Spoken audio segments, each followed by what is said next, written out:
normal people with normal jobs no longer believe they can win in this system. And no one even stops to ask what the hell is going on. So that is a national emergency. They've been calling for a housing crash in Florida since 2019. It hasn't happened.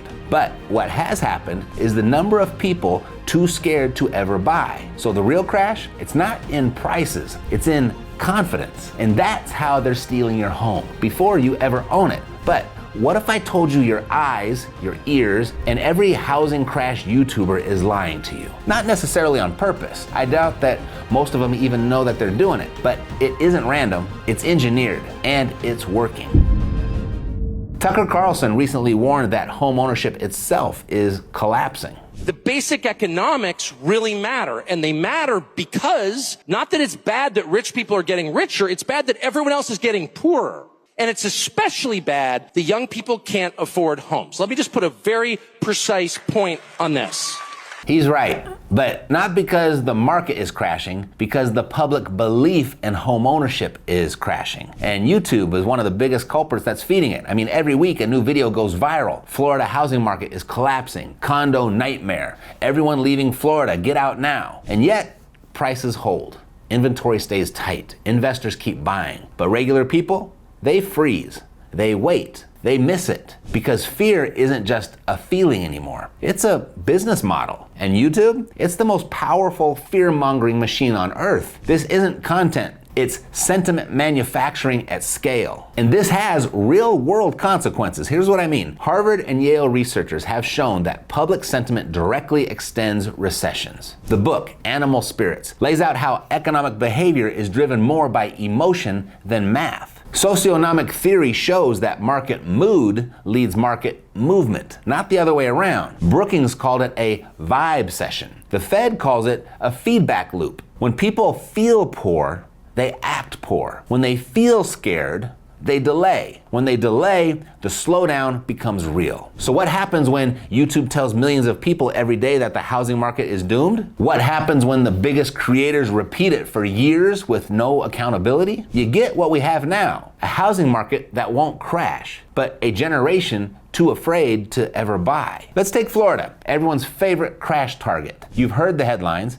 2008 all over. The collapse has begun. Florida housing is about to crash. But let's look at the data. Florida's population is up 8.24% since 2020. Over 467,000 new residents moved in last year alone, and the state is projected to add 1.4 million by 2030. Orlando's job base is diversifying. It's not just tourism anymore. Engineering, aerospace, and medical are all expanding. And speaking of tourism, Disney alone contributes $40 billion to Florida's economy. And Orlando's airport traffic, only down 0.9%, not the 6% fear stats you've heard. Disney is investing $30 billion through 2033. This is not a state people are fleeing. It's a state people are betting on. Now, what about supply? YouTubers love to scream that inventory is surging. But Orlando has just 5.49 months of supply. That's still below a balanced market. Meanwhile, construction costs are up 20+%, and build timelines have stretched. Builders can't drop prices much further though, because they'd be building at a loss. The ceiling may have softened, but the floor has risen, and it's not going back down. And I know, what about the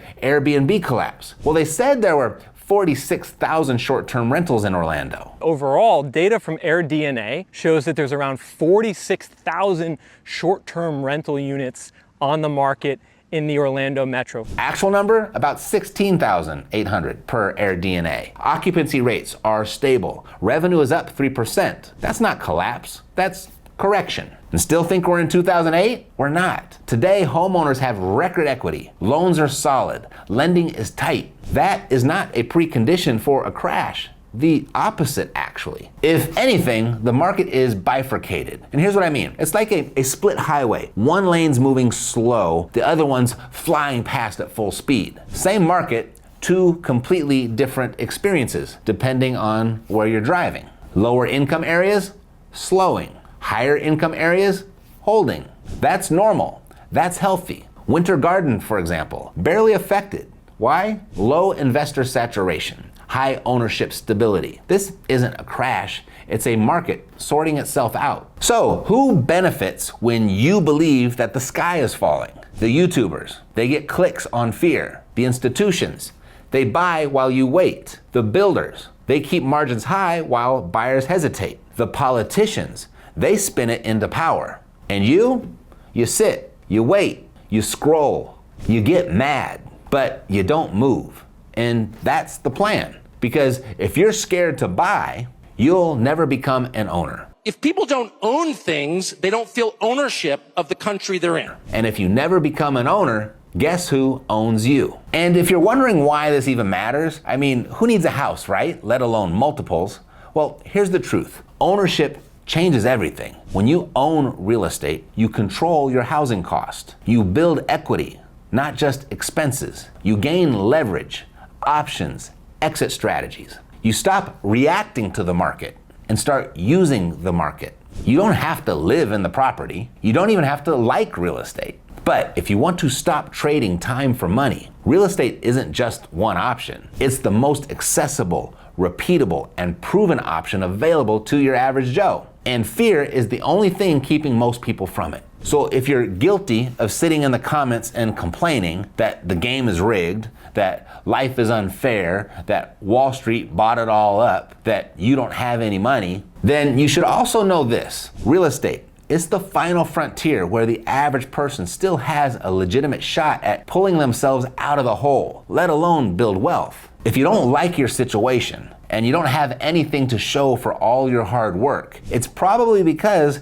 you're still trying to outwork the system. But most people don't make enough to save enough to do that. And they sure don't have enough hours in the day to grind their way out. You don't beat the system with hustle. You beat it by owning assets that benefit from what the system does. You see, this isn't a real estate conversation. It's a money conversation disguised as one. It's your future disguised as real estate. And if you miss that, you stay stuck, not because the system is too strong, but because you played by the wrong rules. Now, I know what you may be on the verge of saying. Easy for you to say, Matt, you're already rich. I wasn't always. I didn't grow up with money, that's for sure. And you don't need to be rich to start. You only need the desire. And if you have that, there's a way. Homes are overpriced. Nobody can afford $600,000. Well, then don't buy a $600,000 house. Buy smart, buy small, buy creatively. Think stepping stone, not dream home. You're not locked out. You're locked in by belief. Well, Wall Street already owns everything. The game is rigged. Well, Wall Street owns less than 1% of the housing market. You're not being shut out by institutions. You're being manipulated by a fear script that keeps you stuck.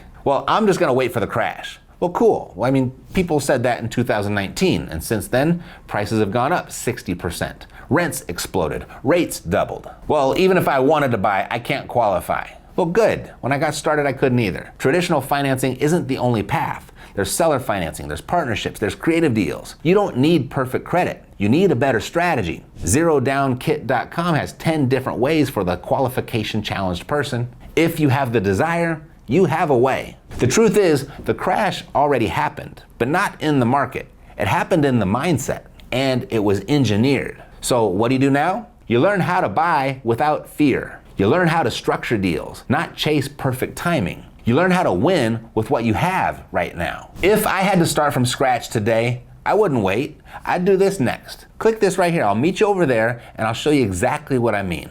All right, thanks for watching. I'll see you next time, or hopefully I'll see you over there. Take care.